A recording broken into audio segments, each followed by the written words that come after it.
My name is TJ White. I'm 37 years old, live here in Louisville, Kentucky. I'm a social butterfly. I'm out and about. I'm not the most healthiest of eaters and really have lived my life to the fullest in many ways.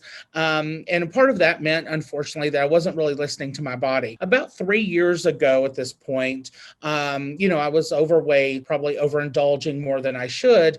And it was having an impact on my body. For example, as I would be tired pretty easily.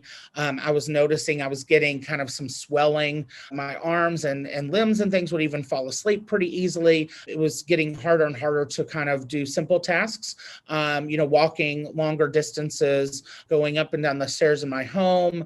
I was getting to where I was out of breath a lot easier, a lot of coughing and respiratory type issues. When we went down to visit with friends, I just was not engaged. I was very tired, uncomfortable in my body. Everyone went to sleep that evening and I couldn't sleep. I couldn't lay flat. So they encouraged me to go to an urgent care center there.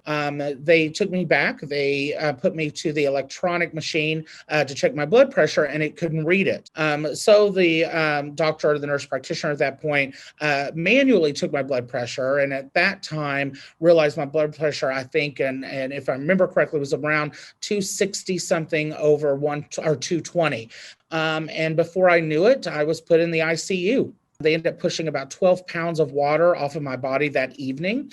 And that at that point, I was informed by the doctors that my heart function was down to 14 and 12%, pumping blood throughout my body. And so I was in congestive heart failure. And so that started my journey with the healthcare system to try to really figure out a way to improve the health of my heart and to live the best life I can and to get back on track. I was put back in the hospital. And unfortunately, it was due to my fault completely. I had been lazy about taking my medicines, and just wasn't doing the right things. And it's very clear that, the medicines are there for a reason. The doctor's advice is for a reason.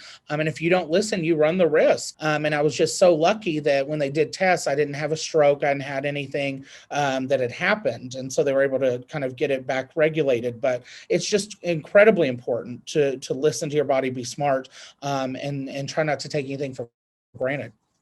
With the great help of my doctors over the past couple of years, with their support, with the right medications, I am proud to say at this point, my heart function is in the 40s. Since, this has happened, when I am casually talking with people out in the community, it is more common than not that people have had some kind of scare, especially in our LGBTQ plus community. And I think that's just quite honestly because we are very social. We're out at bars. We may overindulge and not always, again, listen to our body. And so, there are consequences to that, especially the older that we get.